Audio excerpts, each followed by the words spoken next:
Não existe acaso, dizia o mestre. E para aqueles que observam a dança complexa da vida e da morte, do reencontro e da separação, fica claro que cada alma traz consigo o mapa exato de suas necessidades e de seus resgates.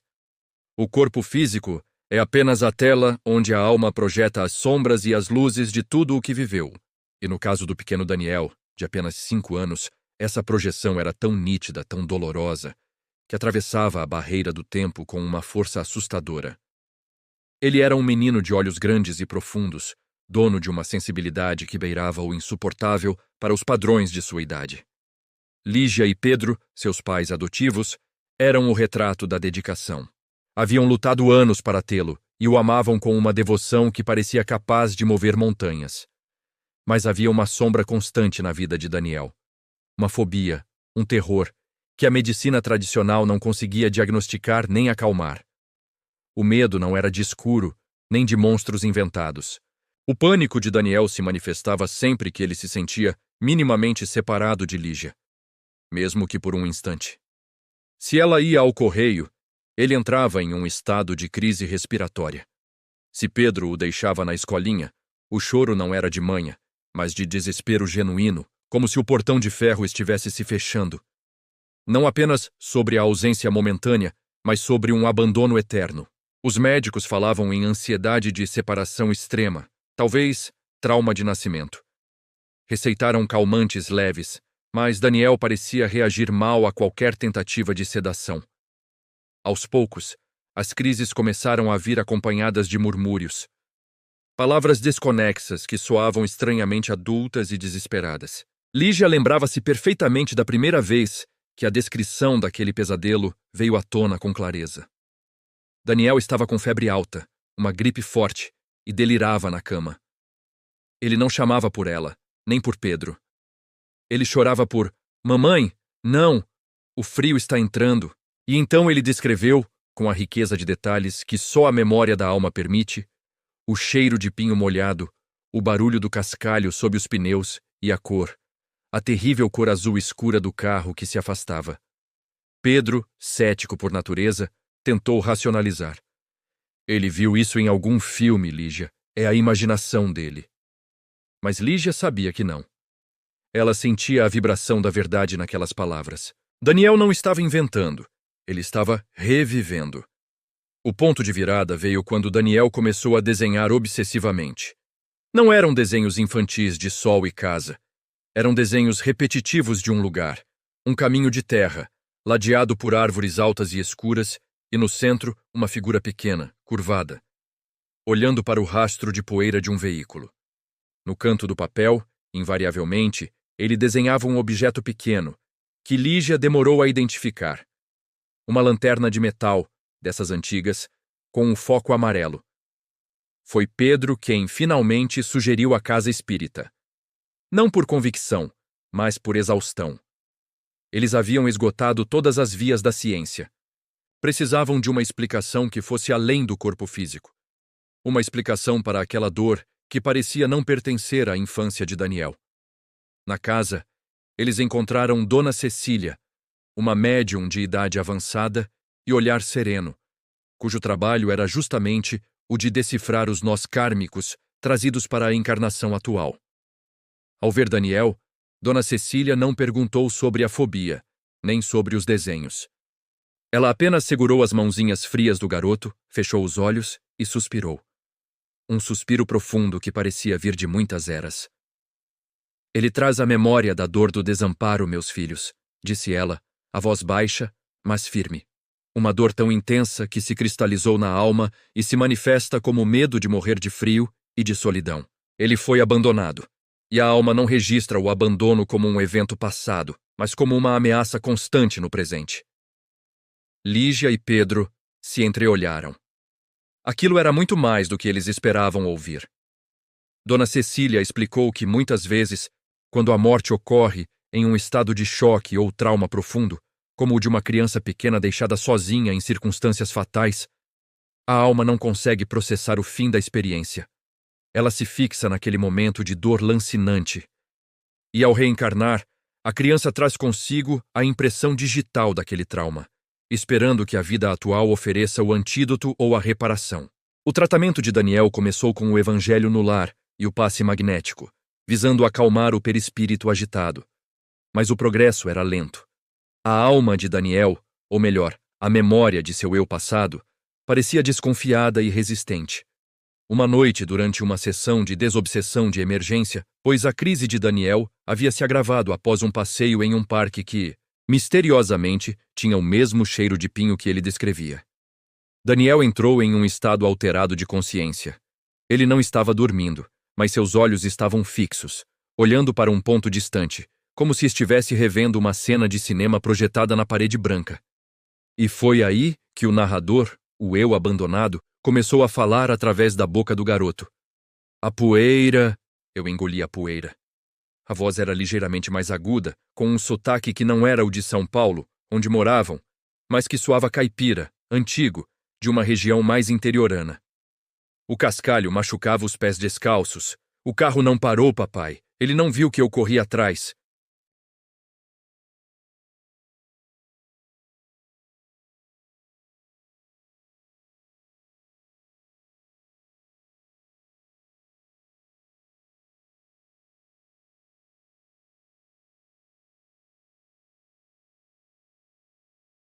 Não se tratava de um abandono casual, mas de um ato premeditado, ocorrido em meados dos anos 1940 ou 1950, a julgar pela descrição das vestimentas e do modelo do veículo. Um sedã grande, preto, com detalhes cromados. Mamãe chorou. Eu vi o ombro dela tremer antes de ela entrar no carro. Ela olhou para trás, mas papai a puxou. Ele disse que eu era um fardo, um erro. Eram 3 irmãos, e eu era o mais novo. O carro não tinha mais espaço para a fome de todos. A crueldade da descrição era chocante. Daniel estava revivendo a dor da rejeição material, a sensação de ser um peso morto para a família biológica daquela época.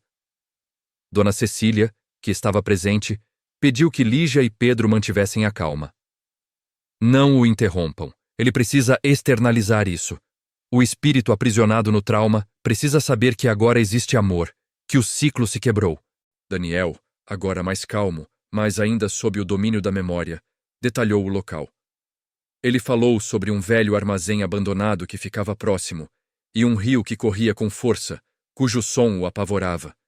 E então, ele revelou o detalhe mais perturbador e específico. Ele tirou o medalhão dela, antes de fechar a porta. Mamãe usava um cordão de ouro com a Nossa Senhora Aparecida. Ele pegou porque ia precisar do dinheiro. Eu vi o brilho da lua no ouro. Depois, ele jogou a lanterna para mim e disse: "Fique aqui, voltamos de manhã." Mas eles nunca voltaram. A lanterna apagou. E o frio veio. Essa descrição, a lanterna, o medalhão, o carro preto, não eram apenas elementos de uma história triste. Eram evidências espirituais. Eles marcavam o ponto exato da transição e da fixação da dor. Lígia e Pedro saíram da casa naquela noite com a certeza de que Daniel não era apenas um filho com problemas de ansiedade. Ele era um resgatador de memórias. E a sua missão não era apenas superar o medo, mas, quem sabe, encontrar a paz para aquele pequeno espírito que havia morrido de frio e desamparo. O mistério agora se concentrava em provar que a história era real. Se a reencarnação é a lei, então os envolvidos naquele abandono trágico deveriam estar em algum lugar, talvez na mesma órbita kármica de Daniel, prontos para o reencontro e o acerto de contas. Pedro, o cético, começou a se transformar em um investigador. Ele sabia que a descrição do local, feita por uma criança de 5 anos, tinha que ser verificável.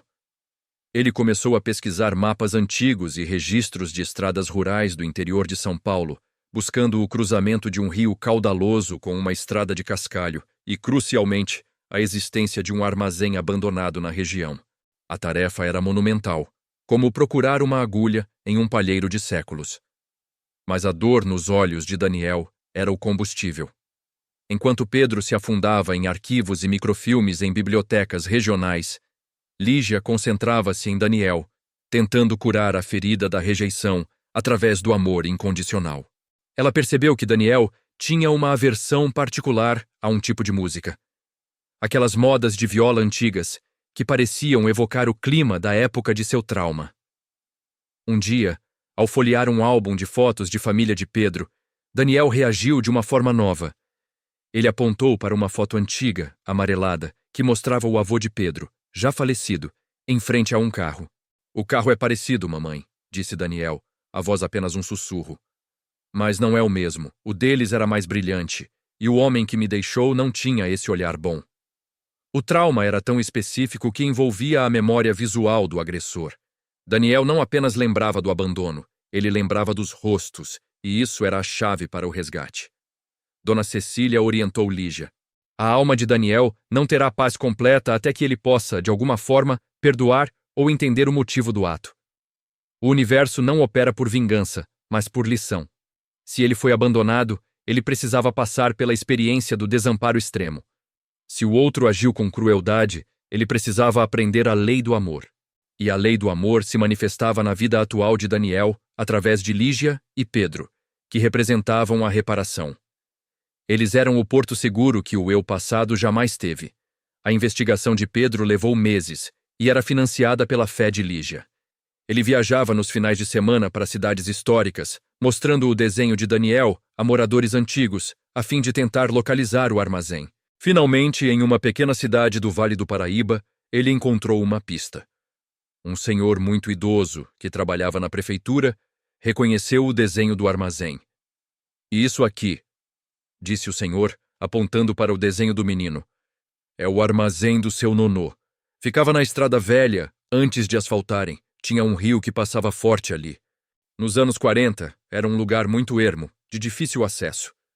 Por que seu filho desenharia isso?" Pedro sentiu um arrepio. A descrição batia perfeitamente. Estrada de cascalho, armazém abandonado, rio caudaloso. Ele não hesitou. Levou Lígia e Daniel ao local. A estrada era agora asfaltada, mas o esqueleto do velho armazém ainda estava lá. Uma ruína coberta de era, exatamente como Daniel havia desenhado. O rio corria logo atrás. Quando Daniel viu o lugar, ele não teve uma crise de pânico. Ele paralisou. Seus olhos esbugalharam-se e ele começou a chorar, mas não de medo.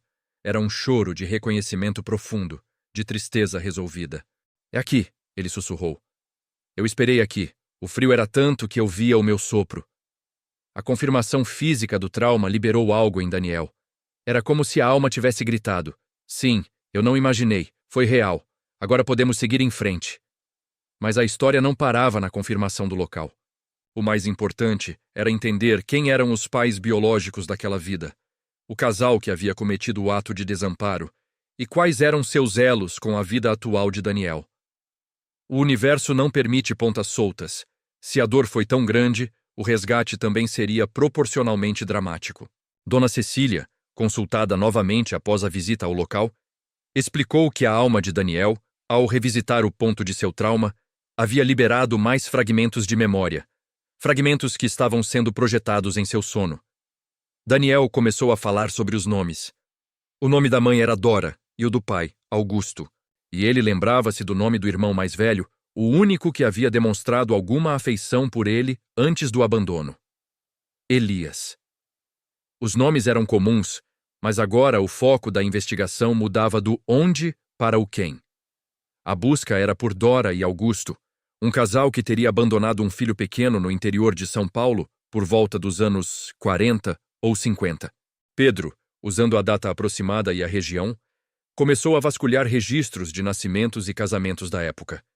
Ele tinha agora nomes e um crime a ser desvendado, um crime que havia ocorrido em outra encarnação, mas cujas consequências eram sentidas por seu filho hoje. Lígia, enquanto isso, percebeu que a mediunidade de Daniel estava se intensificando. Ele não só lembrava do passado, mas também captava o presente e o futuro. Ele começou a descrever pessoas que eles não conheciam, pessoas que pareciam fazer parte da trama kármica que se desenrolava. "Uma senhora", disse Daniel, olhando para o nada enquanto tomava o café da manhã. "Ela tem o cabelo cinza e os olhos tristes. Ela está sempre costurando. E ela tem a mesma pulseira que a moça da foto de casamento do vovô." Lígia não deu atenção ao detalhe da pulseira, mas a descrição da senhora triste era vívida. O trabalho de Pedro na pesquisa de Augusto e Dora o levou a um beco sem saída. Parecia que o casal havia desaparecido da região logo após o abandono, talvez se mudado para a capital, tentando apagar o passado. Mas a lei de causa e efeito não permite que se apaguem as ações. Dona Cecília alertou que o reencontro estava próximo. O plano espiritual está trabalhando para fechar este ciclo. O reencontro virá, não para a punição, mas para a reconciliação. Daniel precisa ver que aqueles que falharam naquela vida também evoluíram ou estão em processo de resgate. E foi então que Pedro, frustrado com a falta de registros de Augusto e Dora, decidiu buscar por Elias, o irmão que havia tido compaixão. Se Elias estava vivo, talvez ele pudesse confirmar a história do abandono. A busca por Elias levou-o a um asilo de idosos na capital. Elias, agora com mais de 80 anos, estava lá, vivendo seus últimos dias, lúcido, mas solitário. Pedro marcou a visita, sem revelar o motivo real. Ele apenas disse que estava escrevendo um livro sobre histórias de família antigas da região do Vale do Paraíba. Ao entrar no quarto de Elias, Pedro sentiu o peso da história. O senhor era frágil, mas tinha um olhar de bondade melancólica. Pedro sentou-se e começou a falar sobre a região, sobre o antigo armazém, sobre a vida difícil dos anos 40. Elias ouvia, os olhos marejados.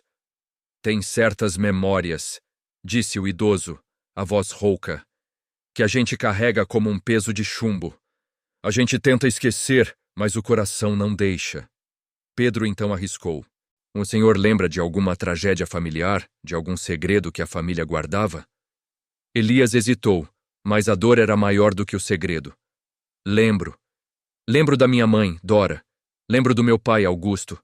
E lembro do meu irmãozinho, o caçula. Nós o chamávamos de Dudu.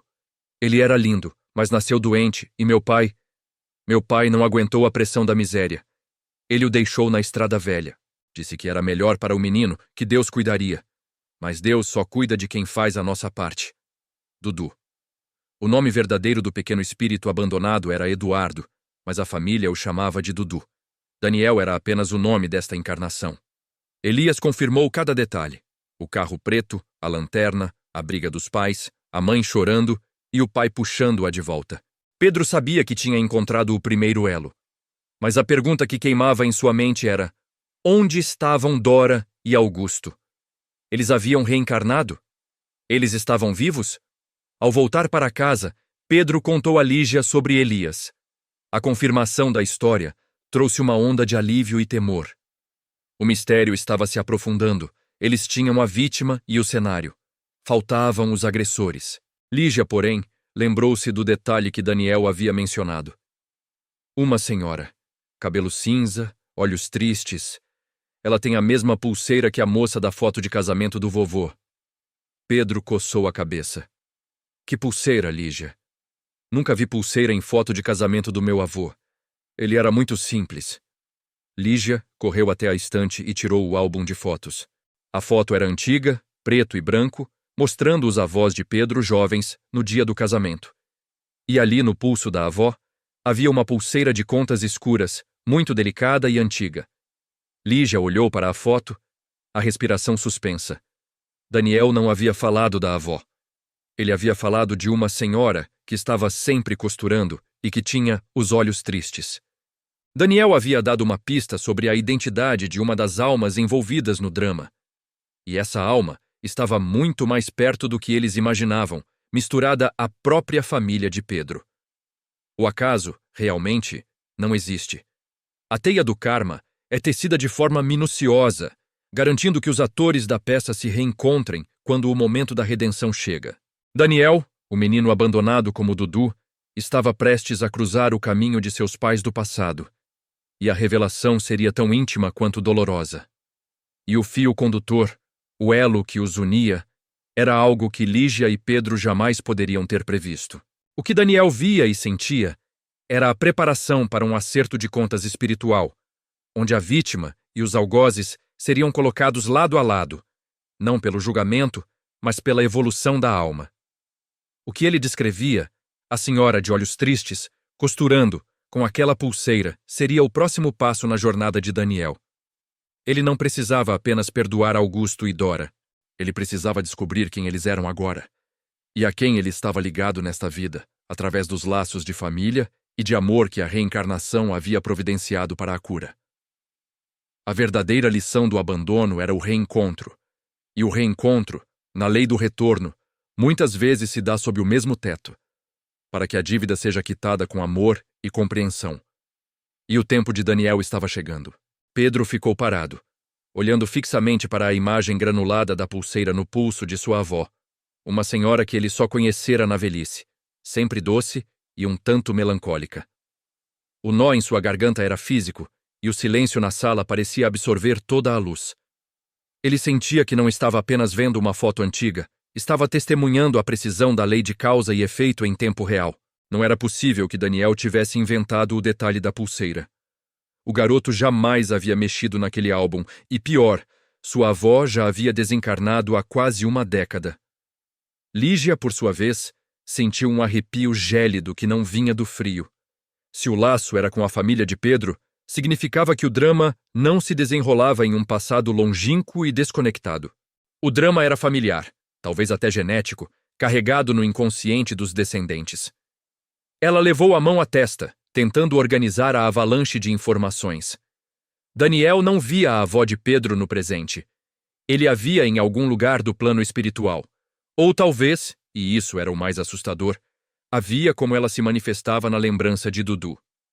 O que a avó de Pedro representava nessa intrincada teia? Ela era Dora, a mãe que abandonou? Ou era Augusto, o pai que consentiu? A descrição de Daniel, olhos tristes, sempre costurando, não parecia se encaixar na imagem de alguém que cometera um ato de tamanha crueldade. Pelo contrário, parecia a descrição de alguém que carregava um profundo remorso, alguém que testemunhou ou sofreu junto. Pedro pegou o telefone, as mãos tremendo ligeiramente. Eles precisavam de Dr. Elias. Aquele caso havia ultrapassado o limite da regressão terapêutica e entrado na esfera da investigação kármica familiar. Dr. Elias ouviu o relato com a serenidade que lhe era peculiar, mas Lígia percebeu, pela maneira como ele ajustou os óculos, que a informação havia sido impactante. Ele explicou, com a voz calma, que era comum que as almas envolvidas em grandes dramas reencarnassem próximas, muitas vezes em laços de parentesco próximos, para que o resgate fosse facilitado pelo convívio e, principalmente, pelo amor incondicional que os laços familiares exigem. O doutor Elias ponderou que a avó de Pedro provavelmente não era a alma central do abandono, e sim uma testemunha importante ou uma figura que, de alguma forma, tentou intervir ou amparar Dudu após o trauma. Daniel a vê porque a sintonia vibratória dela com a dor da criança é muito forte, explicou o médico, do outro lado da linha. Ela está no plano espiritual, mas sua memória emocional, seu remorso ou seu amor a mantém ligada à história. Ela é a ponte, Lígia. Ela está ali para ajudar Daniel a encontrar Augusto e Dora nesta vida. A avó de Pedro, Dona Elsa, havia sido uma mulher profundamente religiosa e caridosa. Depois de sua morte, a família descobriu que ela dedicava horas a costurar enxovais para crianças órfãs ou recém-nascidas em condições de vulnerabilidade. Um detalhe, na época, visto como simples caridade, agora ganhava um peso kármico monumental. Ela não estava apenas costurando. Ela estava, simbolicamente, tentando refazer o tecido rasgado de uma vida passada. Ela estava costurando a dor. Lígia e Pedro decidiram investigar a vida de Dona Elsa.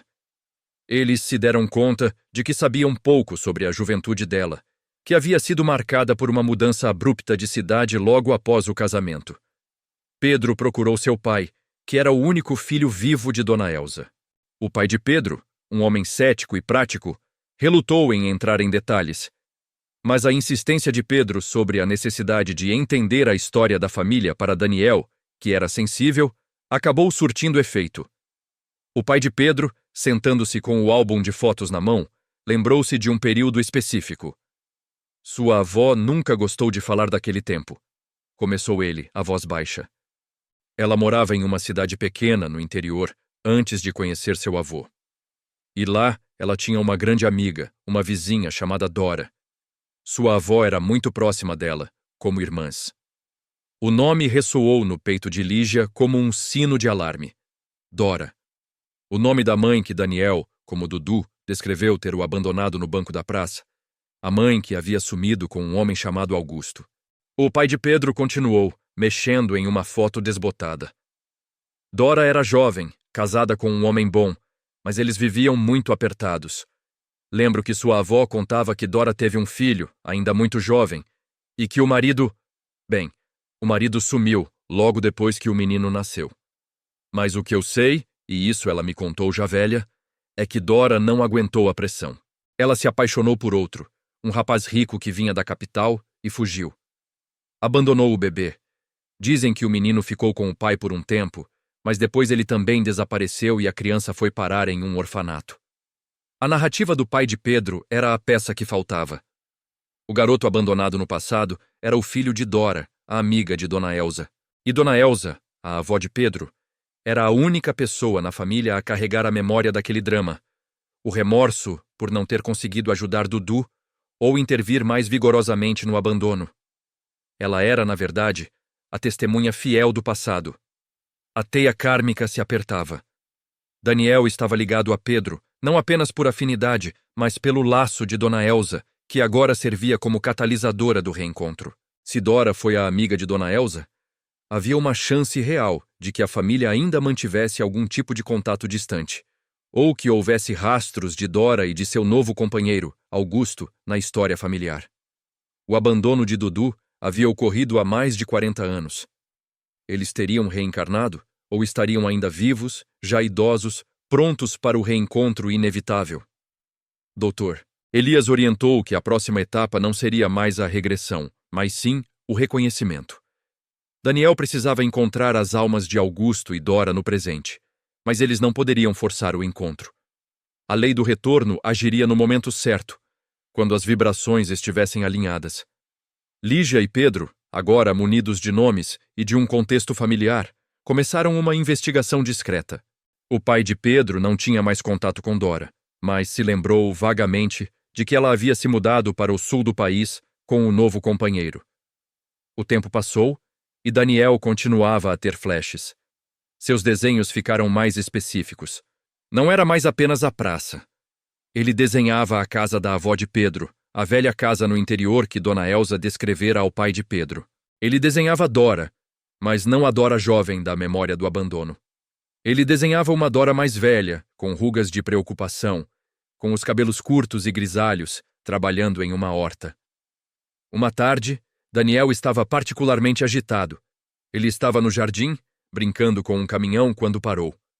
O olhar fixo em um ponto invisível, como se estivesse ouvindo uma conversa distante. Lígia se aproximou, com a calma que aprendera a desenvolver desde que a mediunidade de Daniel se manifestara.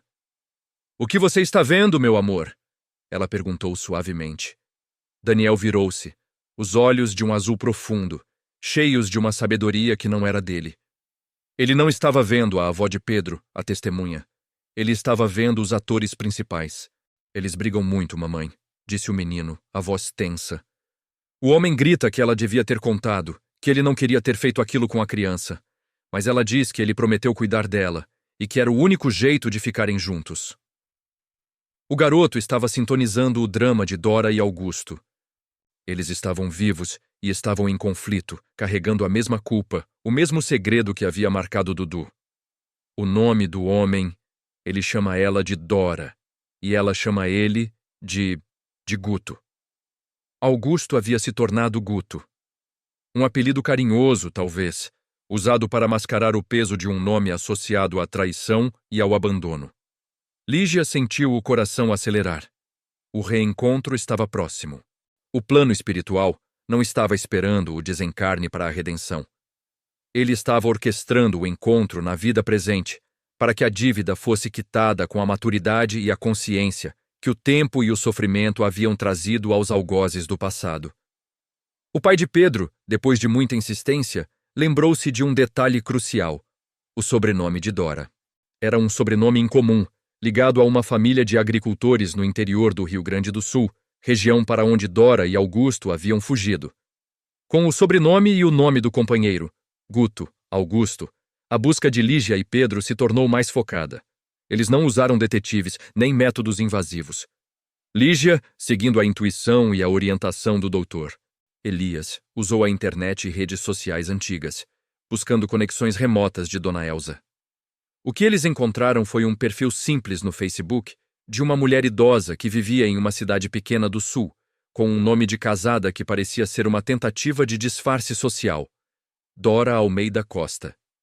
A foto de perfil mostrava uma senhora com os cabelos curtos e grisalhos, com rugas de preocupação ao redor dos olhos, exatamente como Daniel havia desenhado. Ao lado dela, em fotos de família, um homem de constituição forte, com o olhar cansado e barba por fazer, que era chamado carinhosamente nos comentários de Vô Guto. A coincidência era zero. O reencontro era um fato consumado pela lei divina.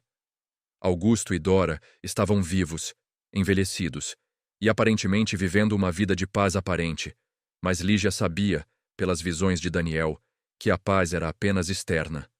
Internamente, eles brigavam, remoíam a culpa do abandono. O filho que haviam deixado para trás, que eles acreditavam estar morto ou perdido, estava prestes a bater a porta de seus corações. A grande questão era: como se aproximar? Se Daniel se apresentasse simplesmente, a dor e o choque poderiam ser grandes demais para todos.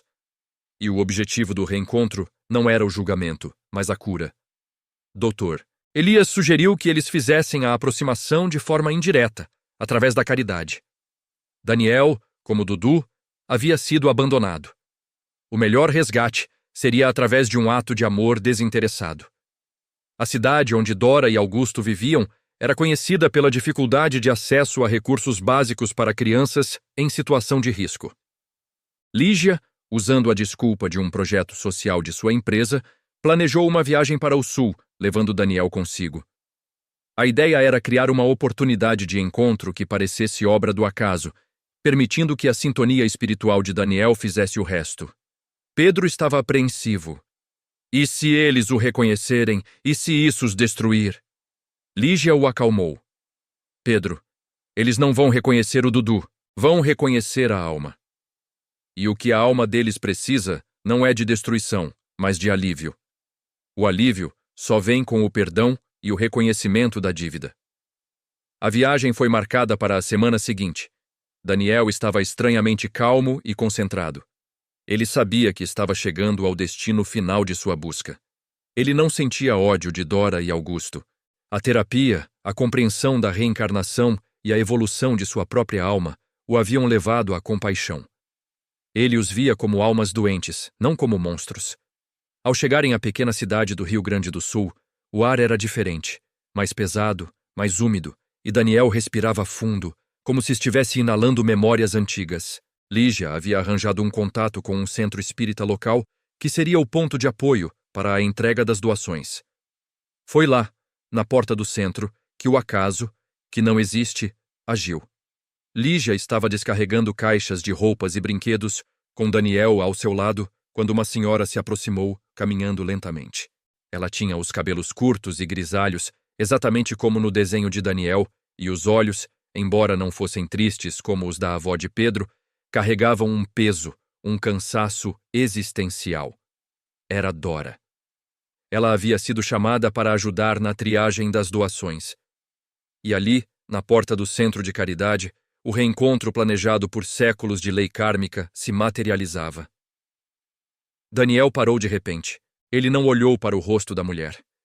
Ele olhou para o chão, para os sapatos dela, para as mãos enrugadas. Ele estava sendo invadido pela memória de Dudu. Dora, por sua vez, olhou para o garoto. Seu olhar não era de reconhecimento físico, mas sim de uma atração inexplicável. Um laço magnético que puxava sua alma. Que menino lindo! Ela disse, a voz rouca, forçando um sorriso. Qual é o seu nome, querido? Daniel não respondeu imediatamente. Ele levou a mão ao pescoço, onde Dudu havia sentido o peso da solidão no banco da praça. Lígia interveio com o coração na boca. Este é Daniel. Viemos de São Paulo para ajudar com a entrega. Dora estendeu a mão para tocar o cabelo de Daniel, mas hesitou, como se temesse que a memória da criança que ela abandonou voltasse para mordê-la. E foi naquele momento de silêncio denso que Daniel finalmente olhou para ela. Ele não viu Dora, a mulher idosa. Ele viu a imagem de Dora, a mãe jovem, com a qual a alma de Dudu havia se conectado pela última vez. Ele deu um passo à frente, e a voz que saiu de sua boca não era a voz infantil de Daniel. Era a voz de uma alma antiga, cansada de esperar. Eu te perdoo, mamãe, ele sussurrou. O choque foi imediato e violento. Dora cambaleou para trás, as mãos cobrindo a boca. Seus olhos se arregalaram, e todo o peso de 40 anos de segredo e culpa desabou sobre ela. Ela não sabia como, mas sabia que aquele menino era o filho que ela havia abandonado. O uso da palavra mamãe pelo garoto, com aquela entonação, era um código da alma que nenhuma defesa mental poderia ignorar. Ela começou a chorar, um choro convulso e doloroso, que não era de tristeza, mas de liberação. Meu filho, ela murmurou, caindo de joelhos no chão, incapaz de controlar a torrente de emoção. Meu Dudu! Lígia e Pedro observavam a cena, mantendo a distância respeitosa que o drama espiritual exigia. O reencontro havia sido consumado. O perdão havia sido dado antes mesmo do reconhecimento formal. O ciclo do abandono estava sendo fechado, não pelo sofrimento, mas pela misericórdia da reencarnação, que providencia a cura no momento exato em que a alma está pronta para recebê-la. Mas a jornada não havia terminado. Dora estava ali, de joelhos, recebendo o perdão. Mas Augusto, o Guto, o outro pai, ainda precisava enfrentar a verdade. E ele estava muito perto. Dora, em meio às lágrimas, agarrou a mão de Daniel com uma força surpreendente. Ela o puxou para perto, abraçando-o com a urgência de quem tenta recuperar um tempo perdido.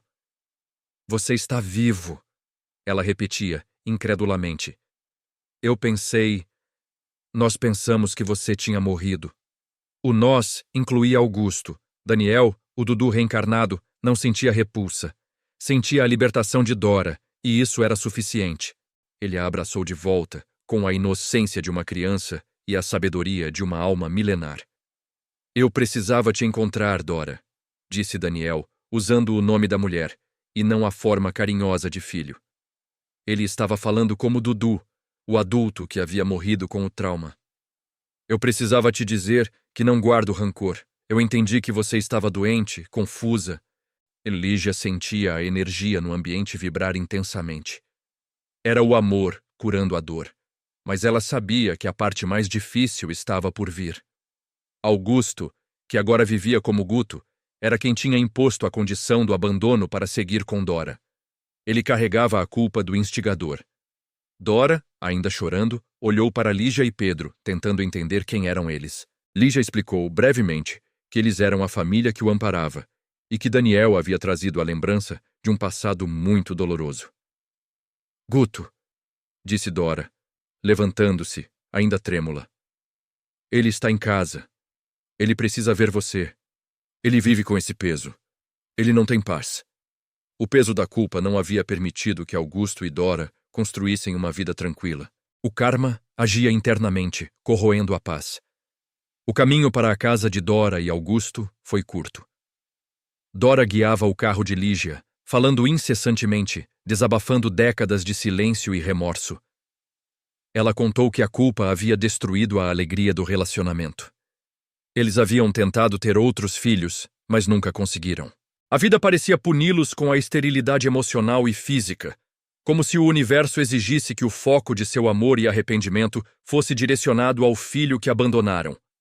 Ao chegarem na casa, uma moradia simples e bem cuidada, Augusto estava no alpendre, lendo um jornal. Ele era um homem de aparência forte, mas Lígia notou a maneira como ele olhava para o horizonte, com a melancolia de quem espera algo que nunca chega. Dora desceu do carro primeiro, limpando o rosto. Guto, ela chamou, a voz embargada pela emoção recente. Eu preciso te apresentar uma pessoa. Augusto baixou o jornal, impaciente com o choro de Dora. Ele viu Lígia e Pedro, estranhos, e o menino ao lado deles. O olhar de Augusto cruzou o olhar de Daniel. Se Dora havia reagido com o reconhecimento materno e o alívio do perdão, Augusto reagiu de forma diferente. Sua reação foi de terror gélido. Não era o medo da lei humana, mas o pavor de encontrar o credor espiritual que ele pensava ter deixado para trás. O corpo de Augusto enrijeceu. Ele não se levantou, mas a cor sumiu de seu rosto. Ele viu em Daniel não apenas o filho abandonado, mas o reflexo de seu próprio erro. Não, ele murmurou, a palavra quase inaudível. Não é possível. Daniel, sentindo a forte vibração de medo e repulsa que emanava de Augusto, deu um passo para trás, instintivamente. Lígia sabia que Daniel, o Dudu, precisava falar. Mas Augusto precisava ouvir primeiro. A dívida de Augusto era maior, pois ele havia forçado o abandono. Augusto! Começou Lígia, com a voz firme, mas gentil. Este é Daniel. Ele veio de muito longe, mas não para te julgar. Ele veio para fechar um ciclo. Augusto olhou para Daniel e a memória do passado o atingiu como um raio. Ele não conseguia ver o menino, mas o bebê Dudu que ele havia forçado Dora a deixar para trás. O que você quer? Perguntou Augusto, a voz tremendo de culpa e raiva autodirigida. Ele estava se defendendo do julgamento que ele mesmo havia se imposto há décadas. Daniel, com a inocência de seus 7 anos, mas a autoridade de uma alma perdoadora, aproximou-se lentamente, parando a uma distância segura. Ele não falou do trauma, nem da praça. Ele falou da lição. Eu aprendi a amar, Guto, disse Daniel, fixando os olhos nos dele. Eu aprendi que o abandono não é o fim, é o começo de uma nova jornada. E eu aprendi que as pessoas erram quando estão com dor. O perdão de Daniel foi uma flecha de luz que atravessou a escuridão da culpa de Augusto. Aquele menino, que ele pensava ter condenado ao sofrimento, estava ali, evoluído, oferecendo a paz. Augusto desmoronou. Não em lágrimas, mas em soluços secos e guturais. O som da alma que finalmente se permite libertar da prisão do segredo. Ele se levantou, cambaleante, e caminhou até a beira do alpendre, apoiando-se no corrimão de madeira.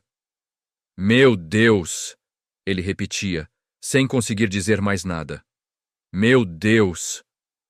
O silêncio que se seguiu foi preenchido pela energia da reconciliação. Lígia e Pedro sabiam que o encontro estava completo. Daniel havia encontrado seus pais do passado. Eles estavam vivos. E o resgate seria feito no calor do convívio, não na frieza do julgamento post-mortem. O que se seguiu foi longo e delicado. Dora, agora aliviada, começou a contar a Augusto todos os detalhes que ela havia escondido por medo. Eles passaram horas ali, com Daniel, ouvindo a história de Dudu, e Daniel, por sua vez, contando a história de Daniel, o menino que havia sido resgatado pelo amor. A lição do reencontro era clara. Não existe esquecimento no universo moral. A alma, em sua infinita sabedoria, organiza o reencontro para a cura. Daniel, o menino abandonado, havia reencarnado perto de uma testemunha do passado, Dona Elsa, que serviu de ponte para encontrar seus pais do passado, agora idosos, carregando a penitência da culpa. O próximo passo seria a reconstrução dos laços. Daniel não iria morar com eles, mas eles fariam parte de sua vida, como avós que precisam aprender a amar incondicionalmente, sem o peso do erro anterior. A lei do retorno havia sido cumprida. O abandono se transformou em reencontro, e o julgamento em perdão. E tudo, absolutamente tudo, havia sido orquestrado com a precisão de um relógio espiritual, provando mais uma vez que na teia do destino, o acaso é apenas a forma como Deus trabalha sem ser notado. Fim da parte 2. A energia daquela casa antiga não era mais a mesma. A culpa, que por décadas sufocara Augusto e Dora, tinha sido substituída por uma gratidão imensa, quase esmagadora. Eles haviam vivido na sombra do medo de serem descobertos, e a descoberta não veio como um castigo, mas como um abraço. A lei do retorno, que muitas vezes é vista apenas pelo prisma da dor, revelava-se ali em sua face mais sublime, a da oportunidade de refazer o caminho. Augusto, que sempre fora um homem reservado, quase endurecido pela penitência silenciosa, começou a florescer. Ele passou a buscar Daniel, não por obrigação, mas por uma necessidade vital de convívio. A presença do menino era o espelho de sua redenção. Ele compreendeu que a vida não lhe estava pedindo que voltasse no tempo para consertar o abandono, mas que usasse o tempo presente para construir o amor que o passado havia negado. O papel de Lígia e Pedro nesse processo era fundamental. Eles eram os guardiões da nova chance. Eles entenderam que o amor não se divide, ele se multiplica. Não houve ciúmes, apenas a profunda certeza de que haviam sido escolhidos para facilitar um resgate espiritual complexo. Eles mantinham Daniel ancorado na felicidade do presente, enquanto permitiam que o passado, representado por Augusto e Dora, se curasse ao redor dele. Aos poucos, Daniel também foi assimilando a complexidade da situação. Ele não era mais apenas o Dudu abandonado. Era Daniel, o espírito evoluído que havia aceitado aquela prova para ensinar o perdão. Sua lembrança do trauma, que fora tão vívida e dolorosa, começou a ser reescrita pelo calor do novo afeto. Ele via a dor sincera nos olhos de Augusto e Dora, e a compaixão superava qualquer resquício de mágoa que pudesse restar. Era fascinante observar como a arquitetura divina havia tecido aquela trama.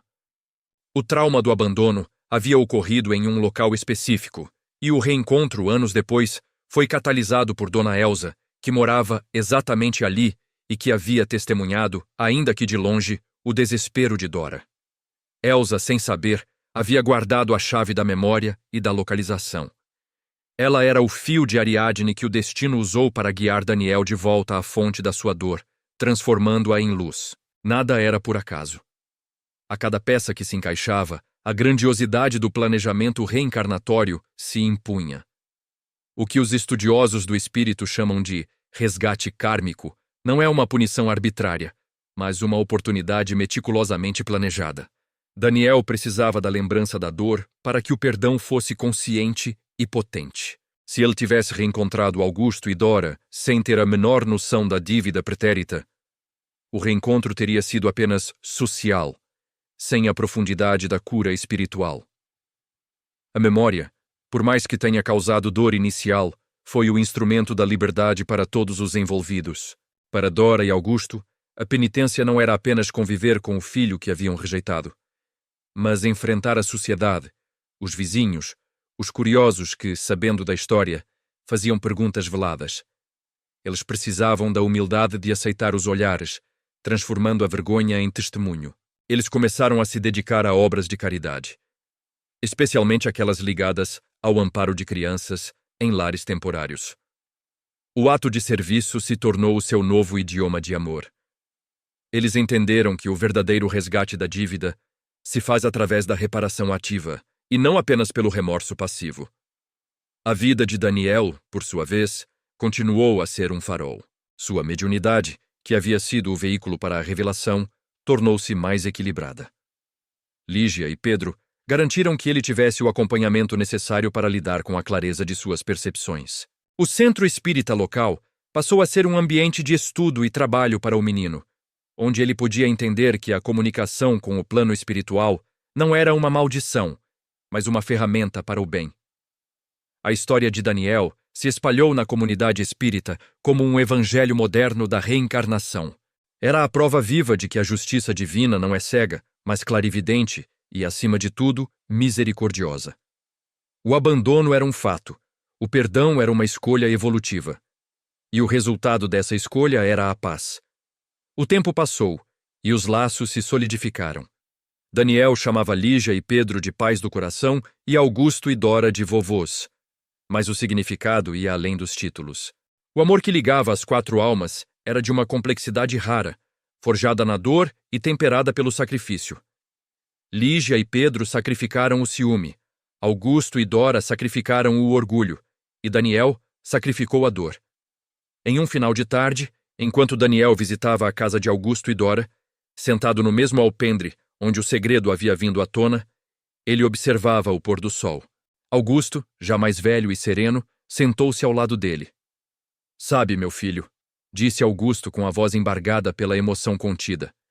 "Eu passei a vida inteira achando que não havia perdão para o que fiz.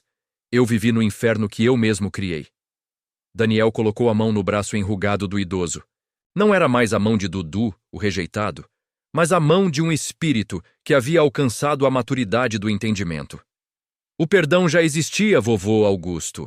Daniel respondeu com a doçura que lhe era peculiar. Ele só estava esperando que o seu coração estivesse pronto para aceitá-lo. As pessoas erram por dor, por imaturidade, por desespero. Mas o erro nunca é maior que a misericórdia de Deus. Nunca. Aquele diálogo encapsulava a essência da jornada. Não havia mais trauma ativo, apenas a lição de que o tempo é o grande reparador. A reencarnação, nesse contexto, não era uma mera repetição de vidas, mas uma escada de aprendizado, onde cada passo, mesmo os tropeços, nos conduz para mais perto da luz. A alma de Dudu, que havia partido da terra com a ferida aberta do abandono, retornara como Daniel, munida da força do amor incondicional para fechar a ferida de seus pais do passado, e, finalmente, a sua própria. O ciclo estava encerrado. O karma, essa palavra tão temida, havia se cumprido, provando que ele é, na verdade, sinônimo de oportunidade e, em última análise, de amor. O menino que lembrava exatamente o trauma de ser abandonado, agora só se lembrava da alegria de ter encontrado seus pais. E esse era o desfecho mais belo que o grande arquiteto do universo poderia ter escrito para aquelas almas em evolução. O acaso não existe, apenas a infinita, paciente e inabalável lei de Deus, regida sempre pela compaixão. Eles estavam, enfim, em paz, e a história de Daniel permaneceria como um testemunho silencioso de que, no grande palco da vida, as peças sempre se movem em direção à reconciliação final.